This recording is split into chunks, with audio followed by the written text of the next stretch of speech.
Welcome to TG24 TV. నేను Sumalatha. TWJF వ్యవస్థాపకులు మామిడి సోమయ్య 39వ వివాహ వార్షికోత్సవ వేడుకలు ఖమ్మం జిల్లా కేంద్రంలో ఘనంగా నిర్వహించారు. ఫెడరేషన్ సభ్యులు కేక్ కట్ చేసి సభ్యులకు మిఠాయిలు పంచుతూ ఆనందోత్సాహాల మధ్య వేడుకలను జరిపారు. ఈ సందర్భంగా ఖమ్మం జిల్లా అధ్యక్షుడు నానబాల రామకృష్ణ, కార్యదర్శి అర్వపల్లి నగేష్ మాట్లాడుతూ మామిడి సోమయ్య దంపతులకు వివాహ వార్షికోత్సవ శుభాకాంక్షలు తెలిపారు. 2010లో TWJF యూనియన్ ను స్థాపించిన మామిడి సోమయ్య అప్పటి నుండి యూనియన్ ను కుటుంబంతో సమతుల్యం చేస్తూ ముందుకు నడిపిస్తున్నారని కొనియాడారు. ఖమ్మం జిల్లాతో పాటు రాష్ట్రంలోని 33 జిల్లాల్లో ఎలాంటి అవకతవకలు లేకుండా యూనియన్ ను విజయవంతంగా నిర్వహిస్తున్నారని పేర్కొన్నారు.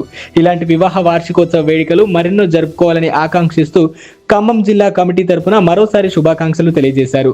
ఈ కార్యక్రమంలో ఖమ్మం జిల్లా TWJF యూనియన్ సభ్యులు అధిక సంఖ్యలో పాల్గొన్నారు.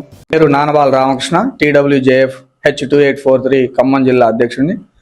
ఈరోజు మామిడి సోమయ్య గారు పెళ్లి రోజు శుభాకాంక్షలు తెలియజేస్తున్న ఖమ్మం జిల్లా కమిటీ నుంచి. మామిడి సోమయ్య గారు H2843 TWJF అనే యూనియన్ ని 2010లో స్థాపించడం జరిగింది. ఆనాటి నుండి యూనియన్ తో పాటు కుటుంబాన్ని కూడా అదేవిధంగా 2 కన్నులుగా దాన్ని నడిపిస్తూ ఖమ్మం జిల్లా అదేవిధంగా 33 జిల్లాల్లో కూడా TWJF యూనియన్ ను ఎటువంటి అవకతవకలు లేకుండా, పొరపచ్చాలు లేకుండా నడుపుతున్నటువంటి సోమయ్య గారు ఇలాంటి పెళ్లి రోజులు మరెన్నో జరుపుకోవాలని ఖమ్మం జిల్లా సమితి నుంచి మరోసారి శుభాకాంక్షలు తెలియజేస్తూ ముగిస్తున్నాను. హాయ్ అండి, నేను మీ Satyashree. Please do subscribe TG24 TV.